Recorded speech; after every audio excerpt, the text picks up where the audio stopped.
নেতৃবৃন্দ আসছেন, সকলকে আমার সংগ্রামী সালাম, অভিনন্দন।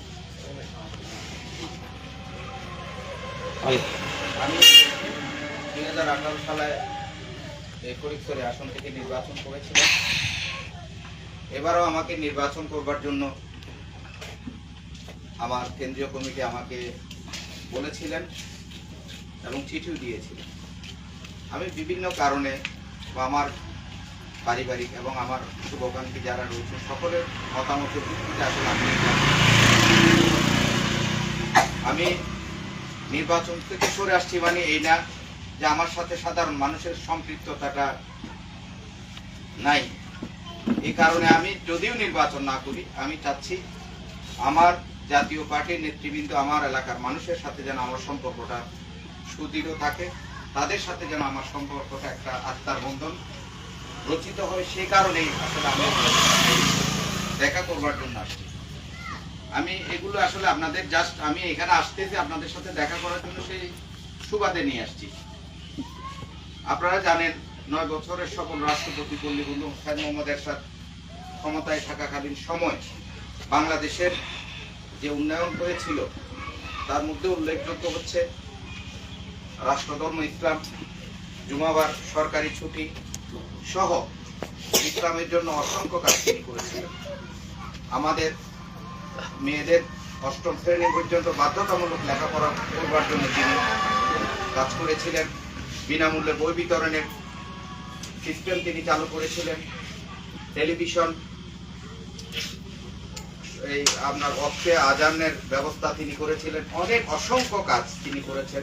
এই সমস্ত কাজ যদি আমি বলতে যাই, দিন যাবে, রাত শেষ হবে, সপ্তাহ যাবে, বছর যাবে, উন্নয়নের কথা শেষ হবে না। তিনি কাজ করেছেন। আমরা বিশ্বাস করি যে একটি রাজনৈতিক দল শুধু ক্ষমতায় যাওয়ার জন্য না, একটি রাজনৈতিক দল হচ্ছে মানুষের কল্যাণে, মানুষের পাশে থেকে মানুষের কাজ করবার জন্য। আমরা সবসময় সেটাই আমার নেতার যে আদর্শে, আমরা সেই আদর্শকে আমরা ধারণ করি। সে কারণে সারা বাংলাদেশে আপনারা দেখেছেন আমাদের দলে সন্ত্রাসী নেই, চাঁদাবাজ নেই। আমাদের দল বাংলাদেশে 9 বছর রাজনীতি করেছে। আমরা কি চাইলে কি জাতীয় পার্টির আমলে কি সন্ত্রাসী আমরা করতে পারতাম না? অবশ্যই আমরা পারতাম, কিন্তু আমরা সেটা করি নাই। আমরা সেই রাজনীতিতে বিশ্বাস করি, কারণ আমাদের এই জীবনটা অনেক ছোট একটা জীবন। এখান থেকে আমি আমার বাসায় যেতে পারবো কিনা জানি না, এখান থেকে আমি আমার গাড়িতে উঠতে পারবো কিনা আমি জানি না। এই জীবন নিয়ে আমরা বড়াই করার তো কিছু নেই।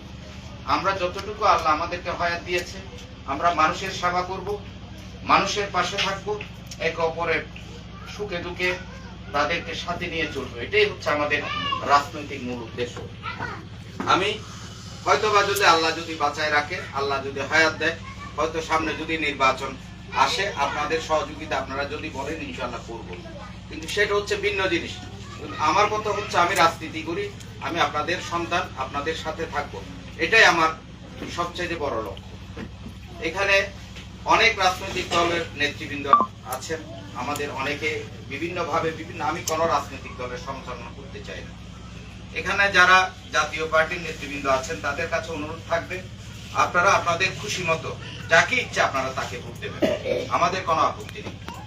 এখানে আমার মামা রয়েছেন, আমাদের এই জাতীয় পার্টির উপজেলা একটা নির্ধারিত হবে আমরা কাদেরকে সমর্থন করব। এখন আমরা সমর্থন করি নাই, তারপরও এলাকায় আপনারা অবশ্যই তাকে ভোট দেবেন। আর বিশেষ করে আপনারা খেয়াল রাখবেন, বর্তমানে একটি ষড়যন্ত্র চলছে বাংলাদেশকে নিয়ে। এই ষড়যন্ত্র থেকে এ দেশকে বাঁচানোর জন্য আপনাদের এবারের ভোটটা অনেক গুরুত্বপূর্ণ। আপনারা অবশ্যই চিন্তা ভাবনা করে ভোট দেবেন।